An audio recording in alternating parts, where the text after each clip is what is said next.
This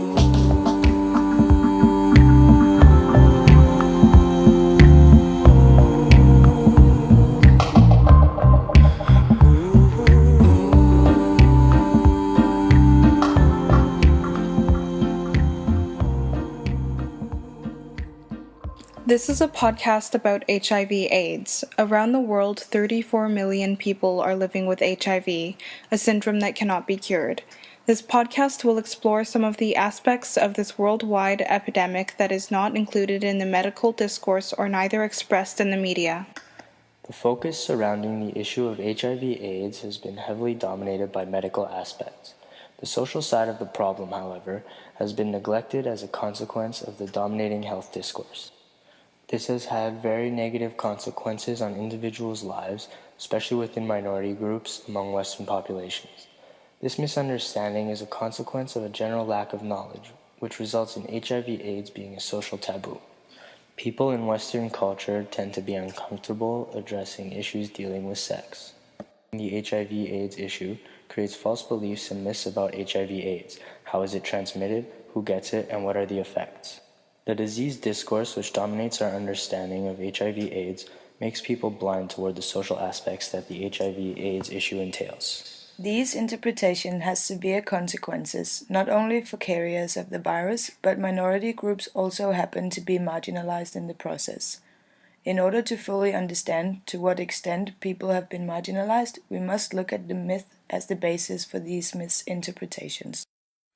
The list of myths about how HIV/AIDS is transmitted is long. People believe you can get AIDS from swimming in a pool, coughing or sneezing, from chewing gum, from mosquito bites, from using public restrooms, from eating at a restaurant, from getting a lap dance, from sharing a drinking glass, from shaking hands, and even from kissing. Beliefs such as straight people don't get HIV/AIDS, or you don't get HIV/AIDS if you're in a monogamous relationship is also common.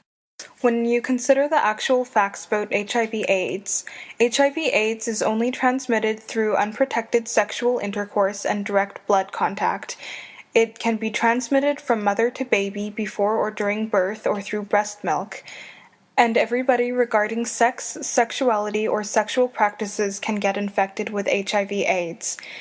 It becomes clear that the myths are a result of lack of knowledge. However, it is important to deal with those myths because they serve as an example of how much about HIV/AIDS is unknown. These myths exemplify domination of the medical discourse over the social aspects. The consequence is discrimination, which becomes invisible. In an article about the Canadian blood donor system, it is described how Black and homosexual bodies are created within the safety policy of the blood supply. This is an example of how discrimination is validated. HIV/AIDS has been called the illness of the poor. We need only to look at Africa to find proof. Minorities are marginalized further due to lack of attention towards the social aspect of HIV/AIDS. The medical discourse implies that people should take responsibility for their own health, which neglects the fact that social inequality is at the heart of the issue.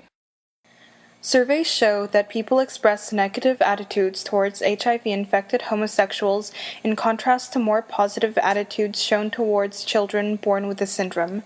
Homosexuals are considered responsible for getting infected. Again, we see how the medical discourse overshadows social circumstances such as sexuality. Another marginalized group is women. The general disempowerment of women in society makes them more exposed to HIV/AIDS. Women do not wear condoms. They must argue with men to wear them. Even if women wish to have protected sex, they are in a difficult position due to women's inferior status to men. In some societies, it might even be safer for women to have unprotected sex because of the risk of immediate threat to their well-being. In poor countries, the disempowerment of women is even greater.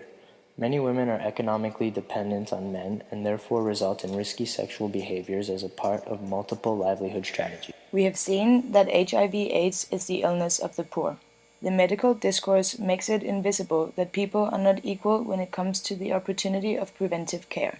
It is known how to prevent infection, therefore it is expected of people to take responsibility. The medical discourse does not take into account the social circumstances which affect the opportunities for different groups to prevent themselves from infection. This is especially the case for homosexuals, bisexuals, women, and people living in poverty.